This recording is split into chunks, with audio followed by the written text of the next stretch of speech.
Kami dari kelompok 2. Perkenalkan, nama saya Divangelina, kelas 12 MIPA 4, nomor absen 9. Saya di sini sebagai moderator sekaligus pembicara pertama. Baik, perkenalkan, nama saya Tia Mayarida Purba, saya dari kelas 12 MIPA 4 dengan nomor absen 34. Di sini saya sebagai pembicara kedua. Baiklah, perkenalkan, nama saya Emma Febrianti Purba dari kelas 12 IPA 4, nomor absen 11, saya sebagai pembicara ketiga. Perkenalkan, nama saya Kevin Immanuel Purba dari kelas 12 MIPA 4 dengan nomor absen 20, dan di sini saya akan menjadi pembicara keempat. Baiklah, pada kesempatan kali ini kita akan membahas materi mengenai statistika. 1. Statistika dan statistik. Apa itu statistika? Statistika adalah salah satu cabang ilmu matematika terapan yang berhubungan dengan cara pengumpulan data atau penganalisasiannya serta penarikan kesimpulan berdasarkan kumpulan data. Statistika dibedakan menjadi dua, yaitu 1. Deskripsi, yakni statistika yang berkenaan dengan metode atau cara mendeskripsikan, menggambarkan, menjabarkan, atau menguraikan data. Yang kedua, inferensia, yakni statistika yang berkenaan dengan cara penarikan kesimpulan berdasarkan data yang diperoleh dari sampel untuk menggambarkan karakteristik atau ciri dari suatu populasi. Yang kedua, populasi dan sampel. Apa itu populasi? Populasi adalah semua objek, benda, atau manusia yang akan diteliti. Dan apa itu sampel? Sampel adalah sebagian populasi dianggap mewakili populasinya yang benar-benar diambil datanya dan dibuat statistiknya. Yang ketiga, datum dan data. Datum adalah keterangan yang diperoleh dari hasil pengamatan. Contoh, tinggi badan 5 murid sebagai berikut: 157 cm, 166 cm, 159 cm, 170 cm, 169 cm. Masing-masing tinggi murid disebut datum. Dan apa itu data? Data adalah kumpulan-kumpulan datum atau bentuk jamak dari datum.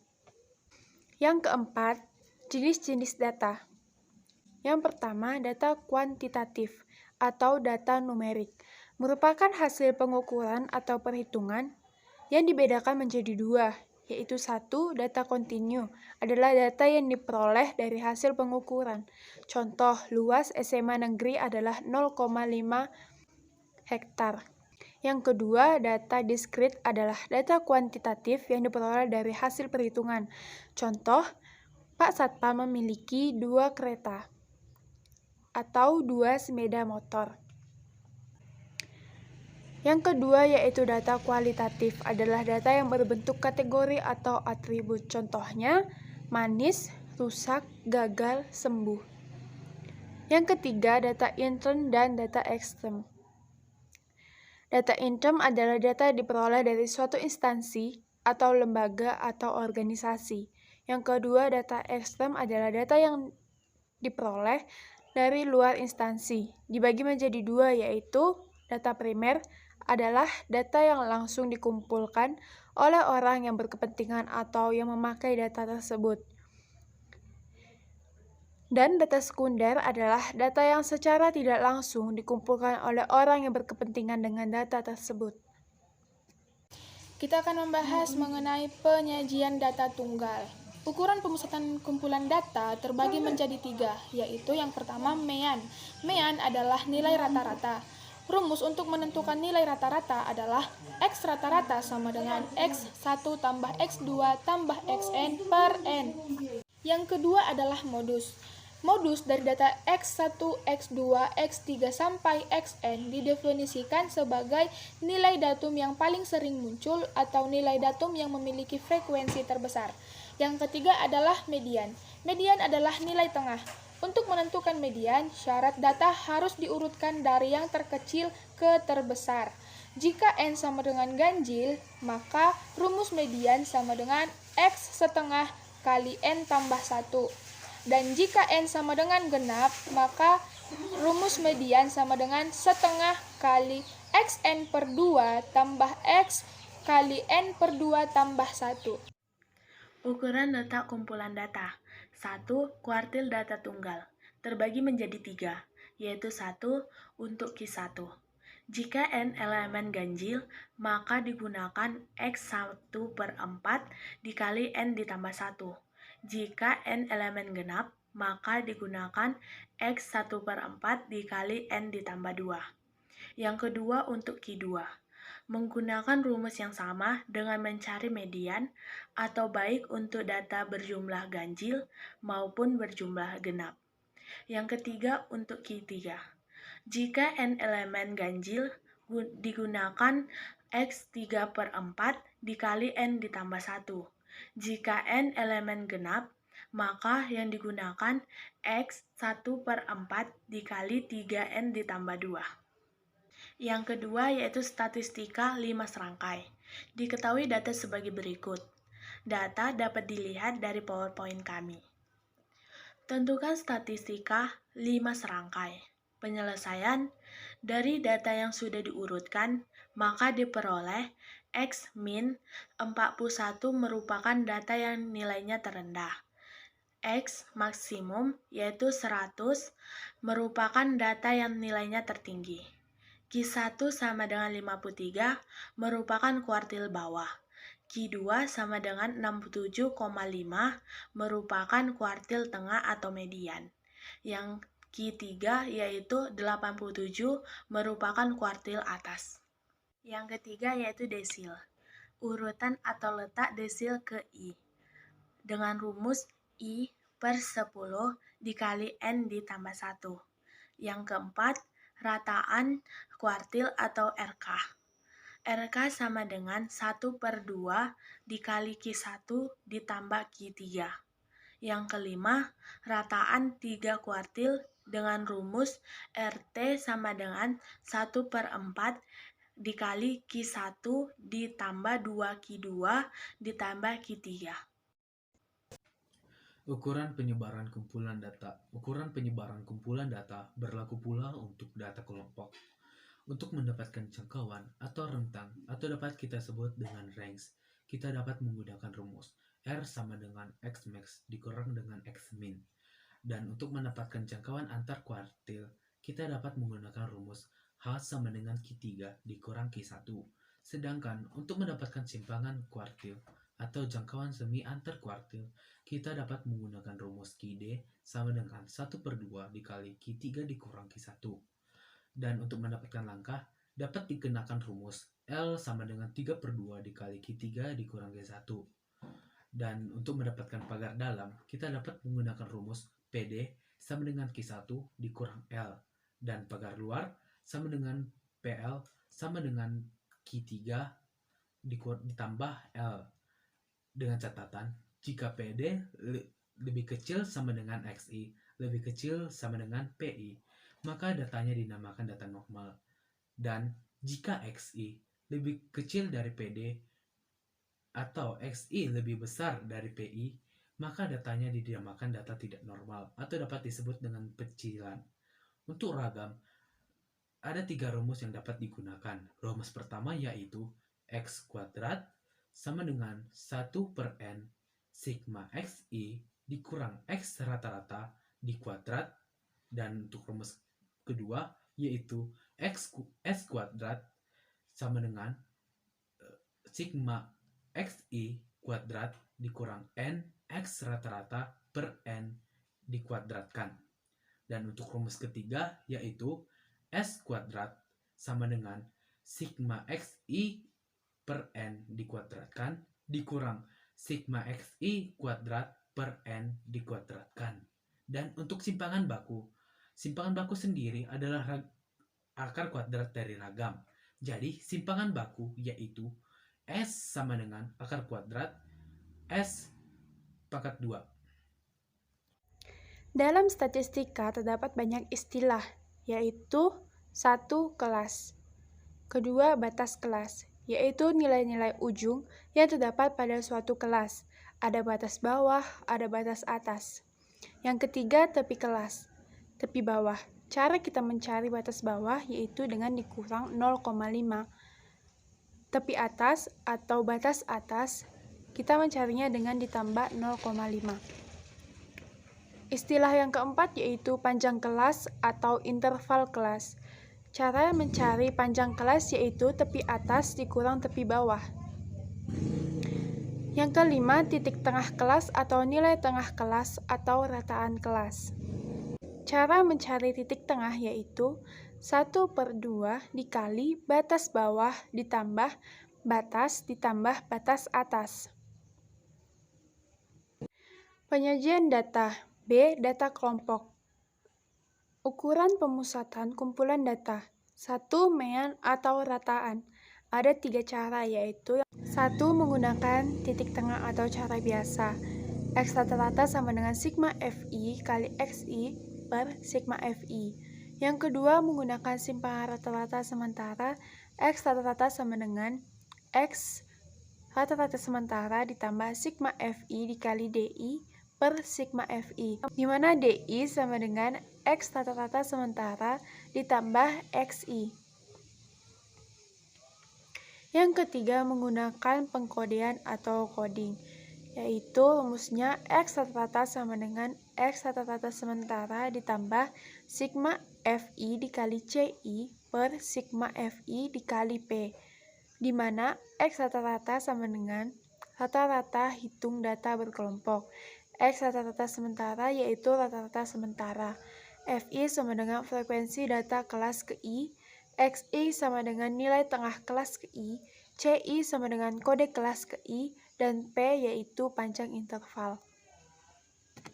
Yang kedua adalah modus data kelompok dengan rumus MO sama dengan L tambah D1 per D1 tambah D2 kali P, dengan L sama dengan tepi bawah kelas modus yang memiliki frekuensi tertinggi, P adalah interval kelas, D1 adalah selisih frekuensi kelas modus dengan kelas sebelumnya, D2 adalah selisih frekuensi kelas modus dengan kelas sesudahnya.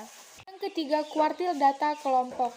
A. Kuartil pertama atau kuartil bawah dengan rumus Q1 sama dengan L1 tambah 1/4N kurang FK1 per F1 dikali P, dengan Q1 adalah kuartil bawah, L1 adalah tepi bawah kelas yang memuat kuartil bawah, P adalah interval kelas, FK1 adalah jumlah frekuensi sebelum kelas Q1, F1 sama dengan frekuensi kelas Q1, dan N adalah ukuran data.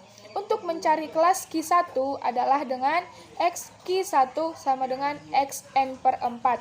B. Kuartil kedua atau kuartil tengah atau median dengan rumus Q2 sama dengan L2 ditambah setengah N kurang FK2 per F2 dikali P, dengan Q2 adalah kuartil tengah, L2 adalah tepi bawah kelas yang memuat kuartil tengah, dan P adalah interval kelas, FK2 adalah jumlah frekuensi sebelum kelas Q2, F2 sama dengan frekuensi kelas Q2, N2 adalah ukuran data. Untuk mencari kelas Q2 adalah Xq2 sama dengan Xn per 2. C. Kuartil ketiga atau kuartil atas dengan rumus Q3 sama dengan L3 tambah 3/4N kurang FK3 per F3 dikali P, dengan Q3 adalah kuartil bawah, L3 adalah tepi bawah kelas yang memuat kuartil bawah, P adalah interval kelas, FK3 adalah jumlah frekuensi sebelum kelas Q3, F3 sama dengan frekuensi kelas Q3,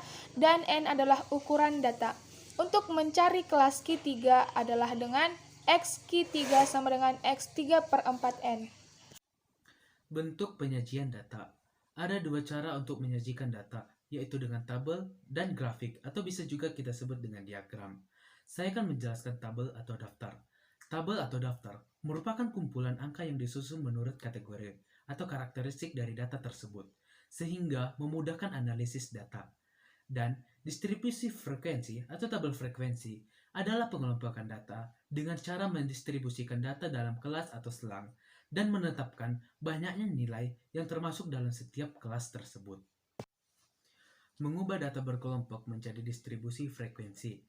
Saya akan menyajikan cara untuk mengubah data berkelompok menjadi distribusi frekuensi. Yang pertama yang kita lakukan adalah mencari range dengan cara R sama dengan data max dikurang dengan data min. Lalu kita hitung banyaknya kelas dengan rumus K sama dengan 1 ditambah 3,3 log n, di mana n merupakan banyaknya data. Sedangkan untuk log n dapat kita lihat di tabel. Lalu kita cari interval kelas dengan rumus I sama dengan R per K. Biasanya I sendiri merupakan bilangan ganjil. Lalu pilih batas bawah kelas pertama. Lalu cari frekuensi dengan menggunakan turus. Selanjutnya, tabel distribusi frekuensi relatif, tabel distribusi frekuensi kumulatif, tabel frekuensi distribusi, dan frekuensi relatif kumulatif. Frekuensi relatif dapat dinyatakan sebagai F sama dengan Fi per sigma F dikali 100%. Dengan keterangan F merupakan frekuensi relatif, Fi frekuensi kelas ke I, dan sigma F merupakan jumlah data. 2. Frekuensi kumulatif kurang dari. Menyatakan jumlah frekuensi semua data yang kurang dari atau sama dengan nilai tepi atas di tiap kelas.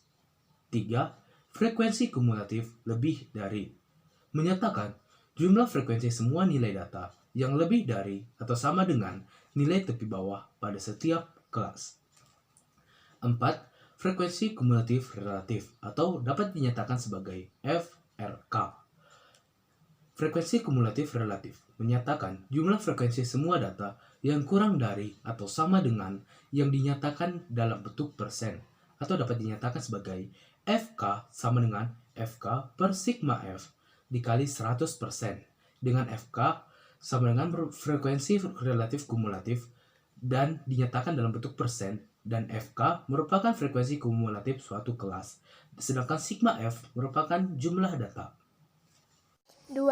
Diagram terdapat beberapa jenis, yakni grafik atau diagram garis, diagram batang daun, diagram kotak garis, dan lain-lain. Yang pertama, diagram garis digunakan untuk menggambarkan suatu keadaan berupa data berkala. Contohnya, jumlah kelahiran tiap tahun.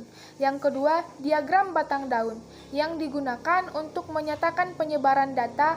Contoh, data nilai ujian matematika dari 30 siswa SMA. Yang ketiga, diagram kotak garis. Diagram kotak garis digunakan untuk menggambarkan pemusatan dan penyebaran dari kumpulan data, terdiri dari bagian kotak, bagian garis, dan bagian skala. Yang keempat, diagram lingkaran menggunakan sebuah lingkaran yang terbagi beberapa juring dengan besar sesuai banyaknya frekuensi. Yang kelima, diagram batang menggunakan gambar berupa batang berbentuk persegi panjang. Yang ketiga yaitu OGIF. OGIF adalah grafik kurva yang didapat dari tabel frekuensi kumulatif. Ada dua macam OGIF, yaitu 1. OGIF positif, berdasarkan daftar distribusi kumulatif kurang dari. Yang kedua, OGIF negatif, berdasarkan pada daftar distribusi kumulatif lebih dari. Lihatlah diagram di samping, dengan kesimpulan bahwa OGIF positif gambar diagramnya naik, dan pada OGIF negatif, gambar diagramnya turun. Yang keempat yaitu histogram dan poligon frekuensi. Histogram adalah pengajian daftar distribusi frekuensi dengan menggunakan persegi panjang yang berdekatan. Sedangkan poligon frekuensi adalah grafik garis yang didapat jika titik tengah atas setiap persegi panjang pada histogram dihubungkan.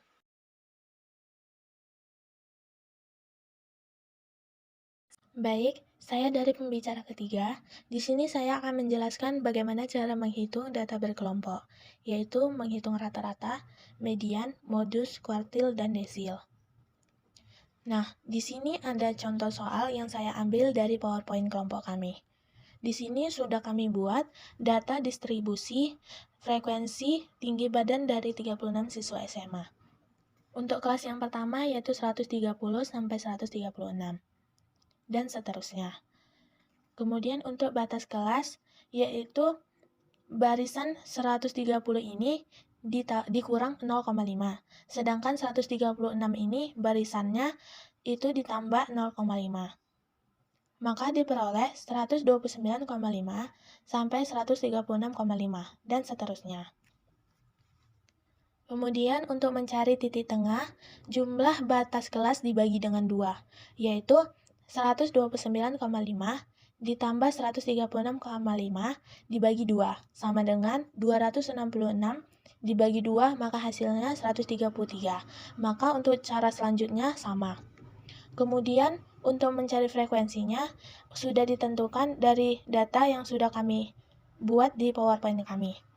Untuk mencari XI dikali FI itu jumlah titik tengah dikali frekuensi.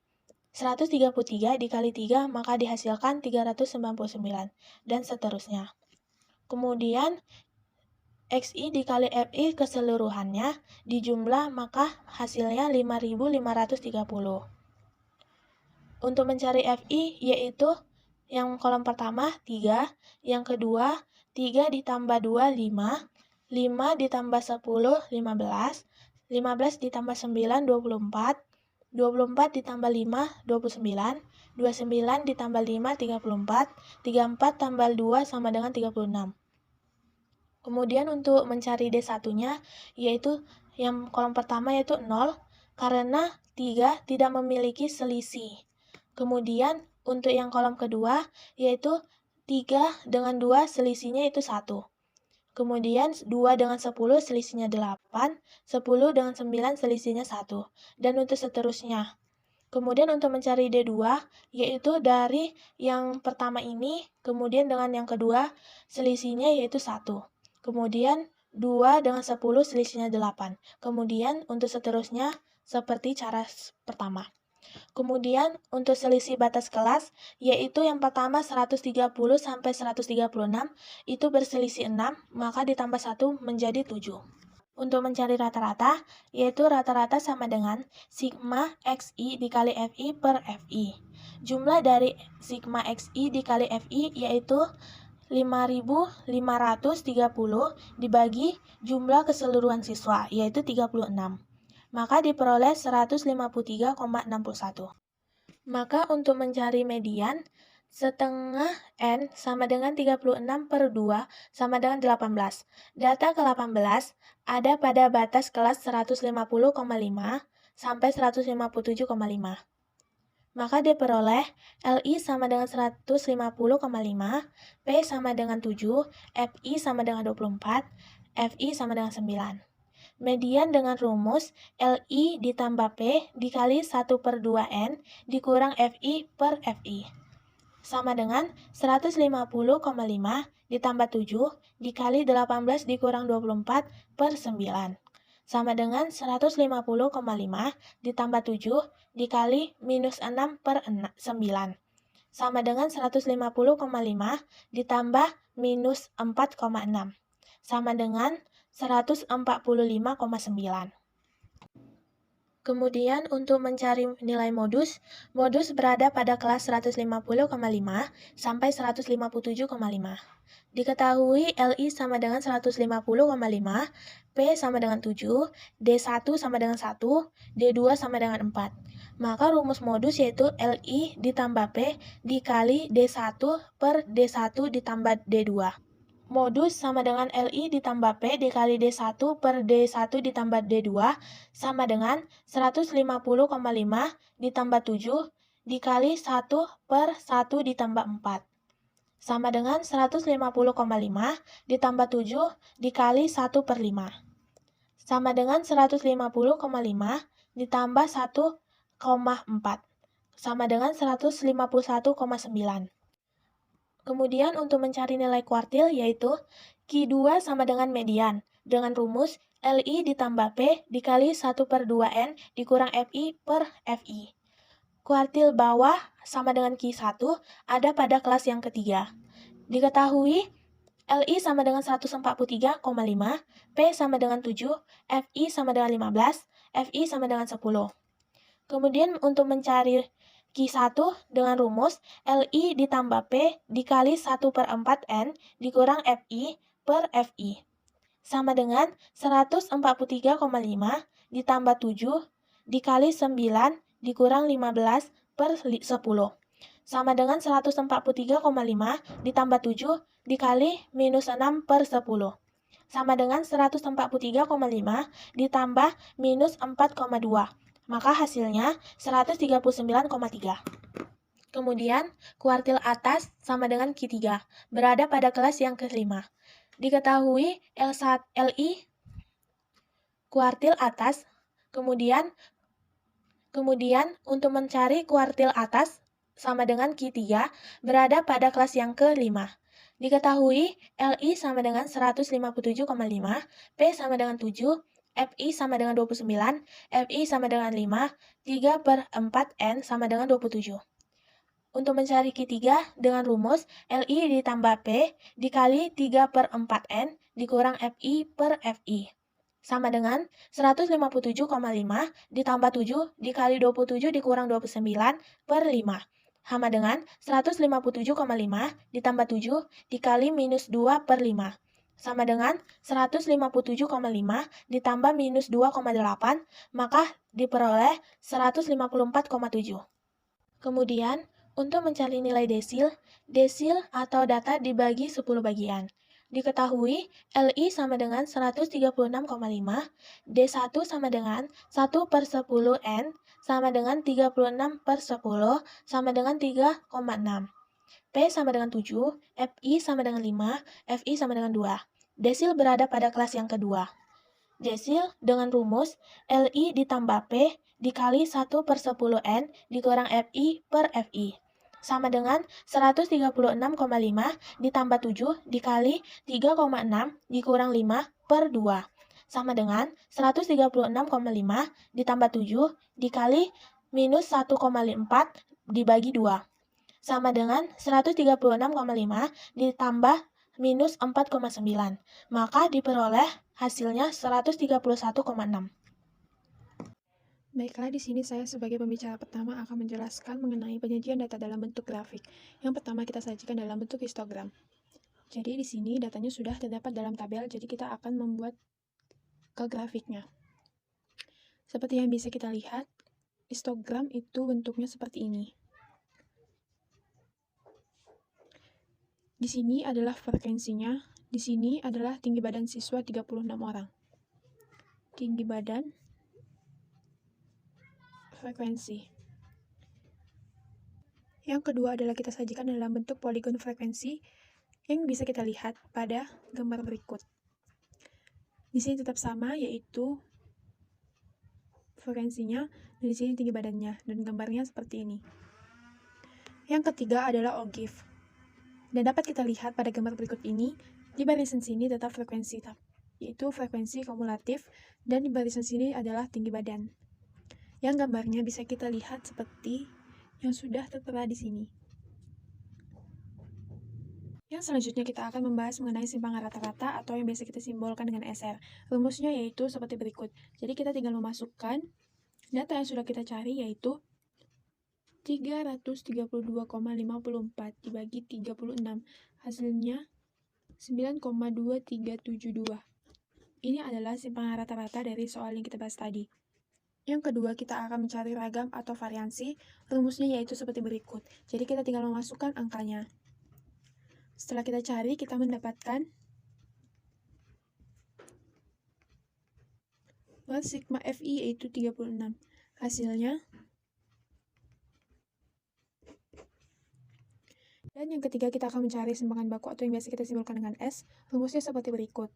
S yaitu 526,169 diakarkan, yaitu dapatkan hasil 22,938.